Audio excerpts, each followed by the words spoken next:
ಪಾಕಿಸ್ತಾನ ನಡೆಸ್ತಾ ಇರುವಂತಹ ಡ್ರೋನ್ ದಾಳಿ ಮತ್ತು ಕದನ ವಿರಾಮದ ಉಲ್ಲಂಘನೆ ಸಹಜವಾಗಿಯೇ ಅನೇಕ ಅನುಮಾನಗಳನ್ನು ಹುಟ್ಟುಹಾಕ್ತಾ ಇದೆ. ಪಾಕಿಸ್ತಾನದ ಒಟ್ಟು ಅದು ವಿಶ್ವದಲ್ಲಿ ಒಂದು ದೇಶ ಅಂತ ಹೇಳಿ ಗುರುತಿಸಿಕೊಳ್ಳೋದಕ್ಕೆ ಅದು ಅರ್ಹವಾಗಿರುವಂತಹ ದೇಶ ಹೌದೋ ಅಲ್ಲೋ ಅನ್ನೋಂಥದ್ರ ಬಗ್ಗೆ ಕೂಡ ಅನುಮಾನ ಮೂಡುತ್ತೆ. ಯಾಕಂದರೆ ಪಾಕಿಸ್ತಾನ ಇದೇ ಸ್ವರೂಪದಲ್ಲಿ ಈಗ ಈ ಬಾರಿ ಏನು ಅಮೇರಿಕಾದ ಬಳಿಯಲ್ಲಿ ಹೋಗಿ ಕೈಕಾಲು ಹಿಡ್ಕೊಂಡು ಭಾರತಕ್ಕೆ ಹೇಳಿ ಅಂತ ಹೇಳ್ಕೊಂಡು ಅವರ ಮೂಲಕವಾಗಿ ಏನು ಪ್ರಯತ್ನವನ್ನು ಮಾಡ್ತು.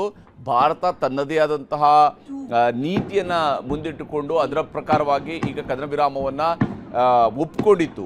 ಆದರೆ ಪಾಕಿಸ್ತಾನ ನಂಬಿಕೆಗೆ ಅರ್ಹ ಅಲ್ಲದ ದೇಶ ಅನ್ನೋದನ್ನು 26 ವರ್ಷಗಳ ನಂತರ ಮತ್ತೊಮ್ಮೆ ಕೂಡ ಸಾಬೀತುಪಡಿಸಿದೆ. ಕಾರ್ಗಿಲ್ನಲ್ಲಿ ನಡೆದಂತಹ ದಾಳಿಯ ಸಂದರ್ಭದಲ್ಲಿ ಅದೇ ರೀತಿಯಾಗಿ ಪಾಕಿಸ್ತಾನದ ಅವತ್ತಿನ ಪ್ರಧಾನಮಂತ್ರಿ ಈಗಿನ ಪ್ರಧಾನಮಂತ್ರಿಯ ಅಣ್ಣ ನವಾಜ್ ಶರೀಫ್ ಅವತ್ತು ಪಾಕಿಸ್ತಾನದಿಂದ ಅಮೇರಿಕಕ್ಕೆ ಓಡಿ ಹೋಗಿ ಅಲ್ಲಿ ಅಮೇರಿಕಾದ ಅಧ್ಯಕ್ಷರನ್ನ ಭೇಟಿಯಾಗೋದಕ್ಕೆ ಪ್ರಯತ್ನ ಪಟ್ಟು ಕಡೆಗೆ ಹೇಗೋ ಮಾಡಿ ಭಾರತದ ಜೊತೆ ಕೂಡ ಮಾತುಕತೆಯನ್ನು ನಡೆಸೋಕ್ಕೆ ಹೇಳಿ ಆ ಮೂಲಕವಾಗಿ ಕದನ ವಿರಾಮಕ್ಕೆ ಆಗುವಂತಹ ಒಂದು ನಿರ್ಧಾರ ಮಾಡಲಾಯಿತು. ಅಷ್ಟೊತ್ತಿಗೆ ಕಾರ್ಗಿಲನ್ನು ಕಂಪ್ಲೀಟ್ ಆಗಿ ಭಾರತ ಮತ್ತೆ ವಶಪಡಿಸಿಕೊಂಡಿತ್ತು. ಪ್ರತಿಯೊಬ್ಬ ಅಲ್ಲಿ ನುಗ್ಗಿದ್ದಂತಹ ಉಗ್ರ ಮತ್ತು ಪಾಕಿಸ್ತಾನದ ಸೈನಿಕರನ್ನು ಹೊರಗಟ್ಟಿದ ನಂತರ ಅವತ್ತಿನ ಯುದ್ಧ ನಿಂತಿತ್ತು.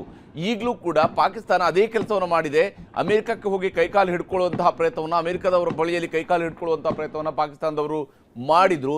ಒಂದು ಕಡೆಯಲ್ಲಿ ಡ್ರೋನನ್ನು ಭಾರತ ಕಡೆ ಕಳಿಸೋದು, ಮತ್ತೊಂದು ಕಡೆಯಲ್ಲಿ ಅಮೆರಿಕದ ಕಡೆಗೆ ಮುಖ ಮಾಡಿಕೊಂಡು ಅವ್ರಿಗೆ ಸಾಷ್ಟಾಂಗ ನಮಸ್ಕಾರ ಹಾಕ್ಕೊಂಡು ಬೀಳೋದು. ಇದು ಪಾಕಿಸ್ತಾನ ಈ ಹಿಂದೆಯೂ ಕೂಡ ಮಾಡ್ಕೊಂಡಿರುವಂಥದ್ದು. ಈ ಬಾರಿಯೂ ಕೂಡ ಅದೇ ಕೃತ್ಯವನ್ನು ಪಾಕಿಸ್ತಾನ ಎಸಗಿದೆ. ಆದರೆ ಪಾಕಿಸ್ತಾನದ ಸರ್ಕಾರ ಅದು ನಂಬಿಕೆಗೆ ಅರ್ಹ ಅಲ್ಲ, ಅದು ವಿಶ್ವಾಸಾರ್ಹ ಸರ್ಕಾರ ಅಲ್ಲ, ಅದಕ್ಕೆ ಯಾವುದೇ ರೀತಿಯಾದಂತಹ ಬೆಲೆಯೂ ಇಲ್ಲ, ಗೊತ್ತು ಗುರಿಯೂ ಇಲ್ಲ ಅನ್ನುವಂಥದ್ದು ಮತ್ತೆ ಸಾಬೀತಾಗಿರುವಂಥದ್ದು. ಇವತ್ತು ನಡೆದಿರುವಂತಹ ಡ್ರೋನ್ ದಾಳಿಯನ್ನು ನಾವು ನೋಡ್ತಾ ಹೋದರೆ ಹಲವು ಪ್ರದೇಶಗಳಲ್ಲಿ ಡ್ರೋನ್ ದಾಳಿಯನ್ನು ನಡೆಸಿದೆ. ಕದನ ವಿರಾಮವನ್ನು ಉಲ್ಲಂಘಿಸಿ ಪಾಕಿಸ್ತಾನ ಅಟ್ಯಾಕನ್ನು ಮಾಡಿರುವಂಥದ್ದು. ಶತ್ರು ರಾಷ್ಟ್ರಕ್ಕೆ ಭಾರತೀಯ ಸೇನೆಯು ಕೂಡ ಕೌಂಟರ್ ಕೊಡುವಂತಹ ಕೆಲಸವನ್ನು ಬೇರೆ ಬೇರೆ ಭಾಗಗಳಲ್ಲಿ ಮಾಡ್ತಾ ಇದೆ. ಪಾಕಿಸ್ತಾನದ ಡ್ರೋನ್ಗಳನ್ನು ಹೊಡೆದುರುಳಿಸ್ತಾ ಇದೆ ಭಾರತ. ಒಂದೊಂದು ಡ್ರೋನನ್ನು ಕೂಡ ಬಿಡದೆ ಹೊಡೆದುರುಳಿಸುವಂತಹ ಕೆಲಸವನ್ನು ಮಾಡಲಾಗಿದೆ. ರಾಜಸ್ಥಾನದಲ್ಲಿ ಇದುವರೆಗೆ 8 ಡ್ರೋನ್ಗಳು, ಗುಜರಾತ್ನಲ್ಲಿ 12 ಡ್ರೋನ್ಗಳನ್ನು ಹೊಡೆದುರುಳಿಸಲಾಗಿದೆ. ಭುಜ್, ಲಕಿನಾಲಾದಲ್ಲಿ ಪಾಕ್ ಡ್ರೋನ್ಗಳನ್ನು ಉಡೀಸ್ ಮಾಡಲಾಗಿದೆ. ಅಂದರೆ ಇದು ಬೇರೆ ಬೇರೆ ಪ್ರದೇಶಗಳಲ್ಲಿ ಈ ರೀತಿಯಾಗಿ ಹೊಡೆದುರುಳಿಸಲಾಗಿದೆ. ಕದನ ವಿರಾಮ ಉಲ್ಲಂಘಿಸಿ ಪಾಕಿಸ್ತಾನ ಅಟ್ಯಾಕನ್ನು ಭಾರತ ಕಡೆಗೆ ಮಾಡ್ತಾ ಇದೆ. ಈ ಅಟ್ಯಾಕನ್ನು ಈಗ ಭಾರತ ತಡೆಯುವಂತಹ ಮತ್ತು ಹೊಡೆಯುವಂತಹ ಕೆಲಸವನ್ನು ಏಕಕಾಲದಲ್ಲಿ ಮಾಡ್ತಾ ಇದೆ. ಆದರೆ ಇದು ಇಲ್ಲಿಗೆ ನಿಲ್ಲುತ್ತಾ? ಯಾಕಂದರೆ ಇವತ್ತು ಕಳಿಸಿರ್ತಕ್ಕಂತಹ ಡ್ರೋನ್ಗಳಲ್ಲಿ ಬಹುತೇಕ ಡ್ರೋನ್ಗಳು ಡ್ರೋನ್ಗಳನ್ನು ಕಳಿಸಿದೆ. ಆದರೆ ದೊಡ್ಡ ಪ್ರಮಾಣದ ಸ್ಫೋಟಕಗಳನ್ನು ಅದರಲ್ಲಿ ತುಂಬಿದ ರೀತಿಯಲ್ಲೂ ಕೂಡ ಇಲ್ಲ. ಯಾವ ಉದ್ದೇಶ ಹಾಗಾದರೆ ಪಾಕಿಸ್ತಾನದ್ದು, ಯಾವ ಸ್ವರೂಪದಲ್ಲಿ ಈ ರೀತಿಯಾದಂತಹ ಡ್ರೋನ್ಗಳನ್ನು ಭಾರತದ ಕಡೆಗೆ ಅದು ನುಗ್ಗಿಸ್ತಾ ಇದೆ? ಭಾರತದ ಏರ್ ಡಿಫೆನ್ಸ್ ಸಿಸ್ಟಮನ್ನು ಟೆಸ್ಟ್ ಮಾಡುವಂತಹ ಉದ್ದೇಶ ಪಾಕಿಸ್ತಾನಕ್ಕೆ ಇನ್ನೂ ಇದೆಯಾ? ಅಂದರೆ ಕದನ ವಿರಾಮ ನಾವು ಘೋಷಣೆ ಮಾಡಿದ ನಂತರವೂ ಕೂಡ ಭಾರತ ಕದನ ವಿರಾಮಕ್ಕೆ ಒಪ್ಪಿಕೊಂಡ ನಂತರವೂ ಕೂಡ ತಾವು ಡ್ರೋನ್ಗಳನ್ನು ಕಳಿಸಿದರೆ ಏನಾಗುತ್ತೆ ಅನ್ನೋದನ್ನು ನೋಡ್ಕೊಂಡು ಬರೋದಕ್ಕೆ ಬೇಕಾಗಿ ಡ್ರೋನನ್ನು ಕಳಿಸಿದ್ರ? ಪಾಕಿಸ್ತಾನ ಅನ್ನುವಂತಹ ಮೂರ್ಖ ದೇಶ ಯಾವ ರೀತಿಯಲ್ಲಿ ಭಾರತದ ಬಗ್ಗೆ ಯೋಚನೆ ಮಾಡ್ತಾ ಇದೆ ಅನ್ನೋದಕ್ಕೆ ಇದೊಂದು ಉದಾಹರಣೆಯಾಗಿ ನಮ್ಮ ಕಣ್ಣೆದುರುಗಡೆ ಈಗ ನಡೀತಾ ಇರುವಂತಹ ಬೆಳವಣಿಗೆಗಳು.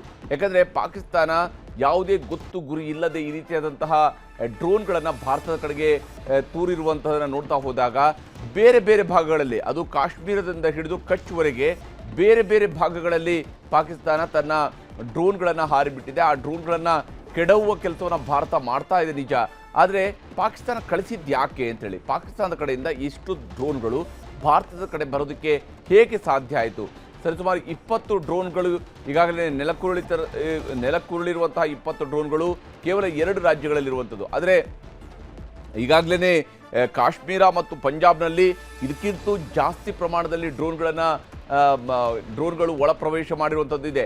ಅಷ್ಟೇ ಅಲ್ಲದೆ ಲೈನ್ ಆಫ್ ಕಂಟ್ರೋಲ್ನ ಉದ್ದಕ್ಕೂ ಕೂಡ ಫೈರಿಂಗ್ ಮಾಡ್ತಾ ಇದ್ದಾರೆ. ಮೋಟಾರ್ ಗನ್ಗಳನ್ನು ಬಳಕೆ ಮಾಡಿಕೊಂಡು ಅದರ ಮೂಲಕವಾಗಿ ಶೆಲ್ಲಿಂಗ್ ಆಗ್ತಾ ಇದೆ. ಆರ್ಟಿಲರಿ ಗನ್ಗಳನ್ನು ಬಳಕೆ ಮಾಡ್ಕೊಳ್ತಾ ಇದ್ದಾರೆ. ಪಾಕಿಸ್ತಾನ ಹಾಗಾದರೆ ಭಾರತದ ಕಡೆಗೆ ನಡೆಸ್ತಾ ಇರುವಂತಹ ಈ ದಾಳಿಗೆ ಕೊನೆಯೇ ಇಲ್ವಾ? ಯಾವಾಗ ನಿಲ್ಲುತ್ತೆ ಇಂತಹ ದಾಳಿಗಳು ಅನ್ನುವಂಥದ್ದನ್ನು ಭಾರತವೂ ಕೂಡ ಕೇಳ್ತಾ ಇದೆ. ಅಷ್ಟೇ ಅಲ್ಲದೆ ಈ ರೀತಿಯಾಗಿ ದಾಳಿ ಮಾಡ್ತಾ ಇರುವಂತಹ ಪಾಕಿಸ್ತಾನಕ್ಕೆ ಏನು ಪಾಠವನ್ನು ಭಾರತ ಹೇಳೋದಕ್ಕೆ ಹೊರಡುತ್ತೆ, ಏನು ಮಾಡುತ್ತೆ ಇವಾಗ ಅನ್ನುವಂತಹ ಪ್ರಶ್ನೆಯೂ ಕೂಡ ಇದ್ದೇ ಇದೆ. ಕದನ ವಿರಾಮವನ್ನು ಉಲ್ಲಂಘಿಸಿ ಪಾಕಿಸ್ತಾನ ಮತ್ತೆ ಅಟ್ಯಾಕನ್ನು ಮಾಡ್ತಾ ಇದೆ ಭಾರತದ ಕಡೆಗೆ. ಭಾರತದ ಕಡೆಗೆ ತನ್ನ ಡ್ರೋನ್ಗಳನ್ನು ತೂರಿ ಬಿಟ್ಟಿರ್ತಕ್ಕಂತಹ ಪಾಕಿಸ್ತಾನ ಮತ್ತು ಆ ಎಲ್ಲ ಡ್ರೋನ್ಗಳನ್ನು ಕೂಡ ಹೊಡೆದುರುಳಿಸುವಂತಹ ಕೆಲಸವನ್ನು ಭಾರತದ ಏರ್ ಡಿಫೆನ್ಸ್ ಸಿಸ್ಟಮ್ ವಾಯು ಭದ್ರತಾ ಪರಿಕರಗಳನ್ನು ಬಳಕೆ ಮಾಡಿಕೊಂಡು ಈಗಾಗಲೇ ಆ ಪ್ರತಿಯೊಂದು ದಾಳಿಯನ್ನು ಕೂಡ ಪ್ರತಿಯೊಂದು ಡ್ರೋನನ್ನು ಕೂಡ ಹೊಡೆದುರುಳಿಸುವಂತಹ ಕೆಲಸವನ್ನು ಈಗ ಭಾರತ ಮಾಡ್ತಾ ಇದೆ. ರಾಘವೇಂದ್ರ ಗುಡಿ ಮತ್ತೆ ನಮ್ಮ ಜೊತೆಗೆ ಸಂಪರ್ಕದಲ್ಲಿದ್ದಾರೆ. ಗುಡಿ, ಈಗಾಗಲೇ ನಡೀತಾ ಇರುವಂತಹ ಬೆಳವಣಿಗೆಯನ್ನು ನೋಡ್ತಾ ಹೋದಾಗ ಬೇರೆ ಬೇರೆ ಭಾಗಗಳಲ್ಲಿ ಬಹಳಷ್ಟು ಸಂಖ್ಯೆಯ ಡ್ರೋನ್ಗಳನ್ನು ಹೊಡೆದುರುಳಿಸಲಾಗಿದೆ. ಮೊದಲ ದಿವಸ ಪಾಕಿಸ್ತಾನದ ಕಡೆಯಿಂದ ಬಂದಿರುವಂತಹ ಡ್ರೋನ್ಗಳು ಮತ್ತು ಇವತ್ತು ಬಂದಿರತಕ್ಕಂಥ ಡ್ರೋನ್ಗಳಲ್ಲಿ ಬಹಳಷ್ಟು ಸಿಮಿಲಾರಿಟಿ ಇದ್ದಂಗೆ ಭಾಸವಾಗ್ತಾ ಇದೆ ಇದುವರೆಗಿನ ಇನ್ಫಾರ್ಮೇಷನ್ ಪ್ರಕಾರ. ಯಾಕಂದರೆ ನಿನ್ನೆ ಬಹಳಷ್ಟು ಸ್ಫೋಟಕಗಳನ್ನು ಕೂಡ ಅದು ತುಂಬಿ ಕಳಿಸಿತ್ತು, ಸ್ಫೋಟವೂ ಕೂಡ ಸಂಭವಿಸಿತ್ತು ಭಾರತ ಒಳಗಡೆ ದೊಡ್ಡ ಪ್ರಮಾಣದಲ್ಲಿ ನಡೆಸಿತ್ತು. ಆದರೆ ಇದು ಮೊದಲ ದಿವಸಕ್ಕೆ ಹೋಲಿಕೆ ಮಾಡಿದಾಗ ಸ್ವಲ್ಪ ಸಂಖ್ಯೆಯಲ್ಲಿ ಸ್ವಲ್ಪ ಕಡಿಮೆ ಇದೆ, ಆದರೆ ದಾಳಿ ಅಂತೂ ಪಾಕಿಸ್ತಾನದ ಕಡೆಯಿಂದ ಆಗ್ತಾ ಇರೋದು ಗೋಚರಿಸ್ತಿದೆ. ಈಗಿರುವ ಮಾಹಿತಿಯ ಪ್ರಕಾರ ಬಹುತೇಕ ಎಲ್ಲ ಕಡೆಯಲ್ಲೂ ಕೂಡ ಈ ಡ್ರೋನ್ಗಳನ್ನು ನ್ಯೂಟ್ರಲೈಸ್ ಮಾಡುವಂಥದ್ದು, ಇಂಟರ್ಸೆಪ್ಟ್ ಮಾಡುವಂಥದ್ದು, ಹೊಡೆದುರುಳಿಸುವಂಥದ್ದು ಇವೆಲ್ಲೂ ಕೂಡ ನಡೆದಿದೆ ಅನ್ನುವಂಥದ್ರ ಬಗ್ಗೆ ಈಗ ಅಪ್ಡೇಟ್ಸ್ ಕೂಡ ಸಿಗ್ತಾ ಇದೆ. ಯಾವ ರೀತಿಯಾಗಿ ಪಾಕಿಸ್ತಾನ ಹಾಗಾದರೆ ಭಾರತವನ್ನು ಟೆಸ್ಟ್ ಮಾಡ್ತಾ ಇದೆ ಅಂತೇಳಿ? ಇಲ್ಲಿ ಪಾಕಿಸ್ತಾನ ಭಾರತವನ್ನ ಟೆಸ್ಟ್ ಮಾಡ್ತಾ ಇದೆ ಅಂತ ನಾವು ಅಂದ್ಕೊಳ್ಳೋದಕ್ಕಿಂತ ಹೆಚ್ಚಾಗಿ ಹರಿಪ್ರಸಾದ್, ಪಾಕಿಸ್ತಾನದಲ್ಲಿರ್ತಕ್ಕಂಥ ಪವರ್ ಸ್ಟ್ರಗಲ್ ಏನಿದೆ, ಆ ಪವರ್ ಸ್ಟ್ರಗಲ್ ಇವತ್ತು ತನ್ನನ್ನ ತಾನೇ ಒಂದು ಮೃತ್ಯುಕೂಪಕ್ಕೆ ತಳ್ಕೊಳ್ಳುವಂತ ಪ್ರಯತ್ನದಲ್ಲಿ ಆ ದೇಶ ನಿರತವಾಗೋದಕ್ಕೆ ಪ್ರಮುಖವಾಗಿ ಕಾರಣವಾಗ್ತಾ ಇದೆಯಾ ಅನ್ನುವಂತ ಸಂಶಯಗಳು ಬರ್ತಾ ಇದಾವೆ. ಯಾಕಂದ್ರೆ ಅಮೆರಿಕಾದಂತ ದೇಶ, ಅದರಲ್ಲೂ ಈ ಡೊನಾಲ್ಡ್ ಟ್ರಂಪ್ಗೆ ಒಂದು ಅಹಮ್ಯ ಜಾಸ್ತಿ, ತಾನು ಮಾಡದೆ, ನನ್ನಿಂದ ಆಯ್ತು, ನಾನೇ ಮಾಡಿದೆ ಅಂತ ಹೇಳ್ಕೊಂಡಂತ ಸಂದರ್ಭದಲ್ಲಿ ಆ ಡೊನಾಲ್ಡ್ ಟ್ರಂಪ್ ಮಾತಿಗೂ ಕೂಡ ಯಾವುದೇ ಗೌರವ ಇಲ್ಲದಂತ ಒಂದು ನಡೆಯನ್ನ ಇವತ್ತು ಪಾಕಿಸ್ತಾನ ಪ್ರದರ್ಶನ ಮಾಡ್ತಾ ಇದೆ ಅಂದ್ರೆ ಖಂಡಿತವಾಗಿಯೂ ಕೂಡ ಆ ದೇಶ ನಿರ್ಧಾರ ಮಾಡ್ದಾಗಿದೆ, ನಾನಿನ್ನ ಇರೋದಕ್ಕೆ ಲಾಯಕ್ಕಿಲ್ಲ ಅಂತ ಹೇಳಿ. ಯಾಕಂದ್ರೆ ಇಲ್ಲ ಅಂದ್ರೆ ಈ ರೀತಿಯಾದ ದಾಳಿಗಳನ್ನ ನಡೆಸೋದಕ್ಕೆ ಸಾಧ್ಯನೇ ಇಲ್ಲ. ಇವತ್ತಾಗಿರ್ತಕ್ಕಂಥ ದಾಳಿ ಮತ್ತೆ ನೀವು ಹೇಳ್ತಾ ಇದ್ರ ಕೆಲವು ಸಿಮಿಲಾರಿಟಿಗಳು ಇದಾವೆ, ಇಲ್ಲಿ ಕೆಲವು ಡಿಫರೆನ್ಸ್ ಗಳು ಇದಾವೆ. ನಾನು ಅದ್ರ ಬಗ್ಗೆ ಹೇಳೋದಾದ್ರೆ ಹರಿಪ್ರಸಾದ್ ನೋಡಿ, ಮೊನ್ನೆ ಫಸ್ಟ್ ಡೇ ಏನ್ ದಾಳಿ ಆಗುತ್ತೆ, ಸ್ವಾರ್ಣ ಡ್ರೋನ್ ಗಳನ್ನ ಬಳಸಲಾಗುತ್ತೆ. ಅಂದ್ರೆ ಅತಿ ದೊಡ್ಡ ಸಂಖ್ಯೆಯಲ್ಲಿ ಏಕದಮ್ ಆಗಿ ನೂರಾರು ಸಂಖ್ಯೆಯಲ್ಲಿ ಡ್ರೋನ್ ಗಳು ಬರೋದಕ್ಕೆ ಶುರುವಾಗುತ್ತೆ. ಆದ್ರೆ ಇವತ್ತು ಬರ್ತಿರುವಂತ ಡ್ರೋನ್ ನಲ್ಲಿ ಏನಂದ್ರೆ ಒಂದು ಸೆಲೆಕ್ಟಿವ್ ಆಗಿ ಗುಂಪಾಗಿ ಬರ್ತಾ ಇದಾವೆ. ಆ ಒಂದು ಗುಂಪಿನಲ್ಲಿ 8 ರಿಂದ 14 ಡ್ರೋನ್ಗಳು, ಕೆಲವೊಂದು ಗ್ರೂಪಿನಲ್ಲಿ 20ರವರೆಗೂ ಡ್ರೋನ್ಗಳು ಇರೋದನ್ನ ಕೂಡ ನಾವು ಗಮನಿಸಬಹುದಾಗಿದೆ. ಅಂದ್ರೆ ಸ್ವಾರ್ಣ ಡ್ರೋನ್ ರೀತಿಯಾಗಿ ಬರ್ತಾ ಇಲ್ಲ, ಬಟ್ ಕೇವಲ ಒಂದಿಷ್ಟು ಗುರಿಯನ್ನ ಇಟ್ಟುಕೊಂಡು ಇದನ್ನ ಹಾನಿ ಮಾಡಲೇಬೇಕು ಅನ್ನುವಂತ ದೃಷ್ಟಿಯಲ್ಲಿ ಬರ್ತಾ ಇರುವಂತ ಡ್ರೋನ್ ಗಳ ರೀತಿ ಈಗ ಕಾಣಿಸ್ತಾ ಇದೆ. ಈಗ ನಮ್ಮ ಇಂಡಿಯನ್ ಇದು BSF ಅಲ್ಲಿ ನಮಗೆ ಮಾಹಿತಿಯನ್ನ ಕೊಟ್ಟಿದ್ರು ಕೂಡ ಸದ್ಯಕ್ಕೆ ಸೀಸ್ ಫೈರ್ ಸ್ವಲ್ಪ ಹೊತ್ತಿನಿಂದ ಸ್ವಲ್ಪ ಈ ಒಂದು ಬಾರ್ಡರ್ ಇಂದ ಸೀಸ್ ಫೈರ್ ಉಲ್ಲಂಘನೆ ಏನಾಗ್ತಾ ಇತ್ತು ಪಾಕಿಸ್ತಾನದಿಂದ ನಿಂತಿದ್ರು ಕೂಡ ಅಲ್ಲಿ ಕೆಲವೊಂದಿಷ್ಟು ಡೆವಲಪ್ಮೆಂಟ್ ಗಳು ಕೂಡ ಆಗ್ತಾ ಇದಾವೆ. ಗ್ರೌಂಡ್ ಲೆವೆಲ್ ಅಲ್ಲೂ ಕೂಡ ಕೆಲ ಮೂವ್ಮೆಂಟ್ಸ್ ಗಳನ್ನ ಗಮನಿಸಲಾಗ್ತಾ ಇದೆ ಅನ್ನುವಂತ ಮಾಹಿತಿಗಳು ಬರ್ತಾ ಇದಾವೆ. ಅದಕ್ಕೆ ನಮಗೆ ಇನ್ನೊಂದಿಷ್ಟು ಸ್ಪಷ್ಟವಾದಂತ ಎವಿಡೆನ್ಸ್ ಸಿಕ್ಕ ಮೇಲೆ ನಾನು ಅದ್ರ ಬಗ್ಗೆ ಕೂಡ ಹೇಳ್ತಾ ಹೋಗ್ತೀನಿ. ಅಂದ್ರೆ ಅದರ ಹುನ್ನಾರ ಅತಿ ದೊಡ್ಡದಾಗಿರ್ತಕ್ಕಂಥದ್ದು. ನೋಡಿ, ಈಗ ಆಗಸದಲ್ಲಿ ಅವರ ಫೈಟರ್ ಜೆಟ್ ಅನ್ನ ಬಳಸಿ ನಮ್ಮ ಮೇಲೆ ದಾಳಿ ಮಾಡೋದಕ್ಕೆ ನೋಡ್ತು, ಅದು ಸಾಧ್ಯ ಆಗ್ಲಿಲ್ಲ. ಅವರ ಮಿಸೈಲ್ಸ್ ಗಳನ್ನ ಬಳಸಿ, ಅದರಲ್ಲೂ ಕೂಡ ಬ್ಯಾಲಿಸ್ಟಿಕ್ ಮಿಸೈಲ್ಸ್ ಗಳ ರೀತಿಯಾದಂತ ಮಿಸೈಲ್ ಅನ್ನ ಬಳಸಿ ನಮ್ಮ ಮೇಲೆ ದಾಳಿ ಮಾಡೋದಕ್ಕೆ ಪ್ರಯತ್ನವನ್ನ ಮಾಡ್ತು, ಅದು ಕೂಡ ನಿಷ್ಕ್ರಿಯವಾಯಿತು.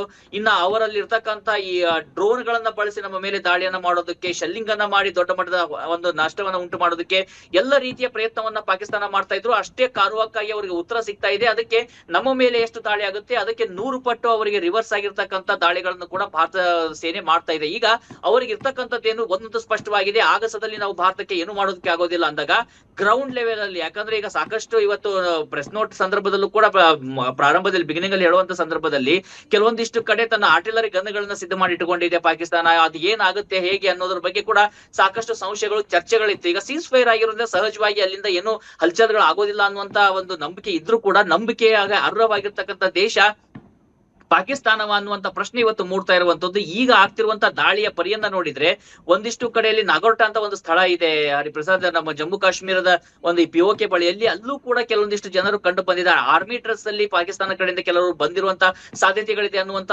ಅಪ್ಡೇಟ್ಸ್ ಗಳು ಸಿಗ್ತಾ ಇದಾವೆ ಈಗ. ಹೀಗಾಗಿ ಅಂದ್ರೆ ಒಂದೆರಡು ಕಡೆ ಅಲ್ಲ, ತಾನು ಸಾಕಷ್ಟು ಒಂದು ಹುನ್ನಾರವನ್ನ ಮಾಡಿ ಇಡೀ ವಿಶ್ವವನ್ನ ನಾವು ಸೀಸ್ ಫೈರಿಗೆ ಹೋಗಿದೀವಿ ಅಂತ ನಂಬಿಸಿ ಒಳಗಿಂದ ಒಳಗನೆ ಮತ್ತೊಂದು ಬಾರಿ ಬೆನ್ನಿಗೆ ಚೂರಿಯನ್ನ ಹಾಕುವಂತ ಪ್ರಯತ್ನದಲ್ಲಿ ಈಗ ಪಾಕಿಸ್ತಾನ ಇರುವಂತದ್ದು.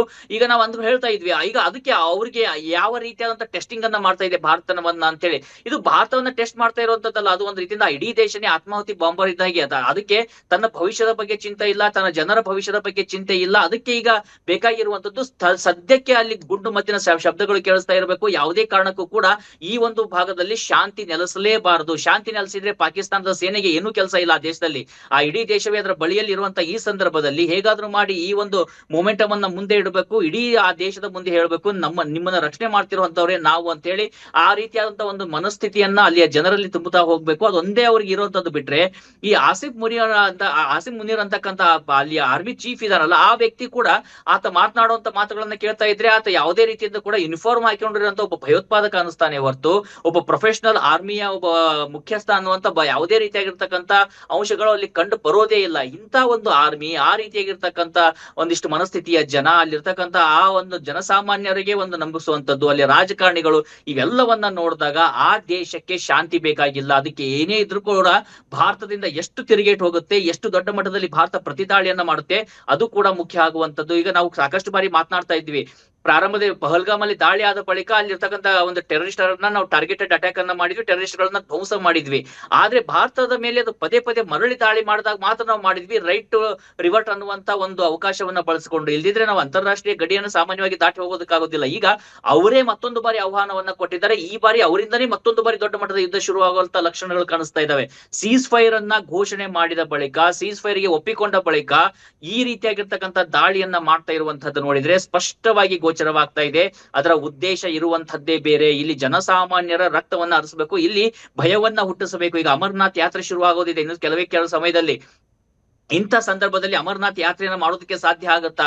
ನೋಡಿ, ಆ ಒಂದು ಇಡೀ ಸಾವಿರಾರು ಸಂಖ್ಯೆಯಲ್ಲಿ ಜನರು ಎಷ್ಟು ಕನಸನ್ನ ಕಂಡಿರ್ತಾರೆ, ತಪಸ್ಸನ್ನ ಮಾಡ್ತಿರ್ತಾರೆ, ನನಗೆ ಅಮರನಾಥನ ದರ್ಶನ ಆಗ್ಬೇಕು ಅಂತ ಹೇಳಿ. ಅದು ಶುರುವಾಗುವಂತ ಸಂದರ್ಭ ಇದೆ ಇನ್ನು ಕೆಲವು ತಿಂಗಳಲ್ಲಿ. ಅದಕ್ಕೂ ಕೂಡ ಈಗ ಅಡೆತಡೆಯನ್ನ ಉಂಟು ಮಾಡುವಂತ ಪ್ರಯತ್ನಗಳು. ಇನ್ನೊಂದು ಕಡೆ ವೈಷ್ಣೋ ದೇವಿಯನ್ನ ಟಾರ್ಗೆಟ್ ಮಾಡುವಂತದ್ದು, ಶಂಕರಾಚಾರ್ಯರನ್ನ ಅಲ್ಲಿ ಮಠವನ್ನ ಟಾರ್ಗೆಟ್ ಮಾಡುವಂತದ್ದು, ಅಲ್ಲಿಯ ಏರ್ಪೋರ್ಟ್ ಅನ್ನ ಟಾರ್ಗೆಟ್ ಮಾಡುವಂತದ್ದು. ಇವತ್ತು ಲಾಲ್ ಚೌಕ್ ಬಳಿಯಲ್ಲೂ ಕೂಡ ಅವರ ಡ್ರೋನ್ ಗಳು ಕಂಡಿದ್ದಾವೆ, ಅಂದ್ರೆ ಡೀಪ್ ಪೆನೆಟ್ರೇಟ್ ಆಗಿದ್ದಾವೆ ಅಂತ. ಇವತ್ತು ಶ್ರೀನಗರದ ಒಳ ವಲಯದಲ್ಲಿ ಕೂಡ ಡ್ರೋನ್ ಗಳು ಕಾಣಿಸ್ಕೊಳ್ತಾ ಇದಾವೆ. ನಿಷ್ಕ್ರಿಯವಾಗಿ ಎಲ್ಲ ಡ್ರೋನ್ ಗಳನ್ನ ಮಾಡ್ತಾ ಇದ್ರು ಕೂಡ ಜನಮಾನಸದಲ್ಲಿ ಒಂದು ಭಯವನ್ನ ಹುಟ್ಟಿಸುತ್ತೆ. ಅದು ಫ್ರೀ ಆಗಿ ಇರೋದಕ್ಕೆ ಸಾಧ್ಯ ಆಗೋದಿಲ್ಲ. ಯಾಕಂದ್ರೆ ಈ ವಾರ್ ಸೈಕಿಕ್ ಅನ್ನುವಂಥದ್ದನ್ನ ಸಾಕಷ್ಟು ನೋಡ್ಬಿಟ್ಟಿದ್ದಾರೆ. ಎಸ್ಪೆಷಲಿ ನಾವೀಗ ಗುಜರಾತ್ ಇರ್ಬೋದು ಅಥವಾ ರಾಜಸ್ಥಾನ ಇರ್ಬೇಕು, ಅಲ್ಲಿಯ ಜನರಿಗೆ ಒಂಚೂರು ಇದು ಸಾಕಷ್ಟು ಸಮಯದಲ್ಲಿ ಒಂದು 2-3 ದಶಕದಿಂದ ನೋಡಿರ್ಲಿಲ್ಲ. ಒಂದು ಭಯ ಕಾಡ್ತಾ ಇರ್ಬೋದು, ಅಥವಾ ಈಗ ನೋಡ್ತಾ ಇರುವಂತದ್ದು. ಆದ್ರೆ ಇಲ್ಲಿಯ ಇದೇನಿದೆ ಪರಿಸ್ಥಿತಿ ಕಾಶ್ಮೀರದಲ್ಲಿ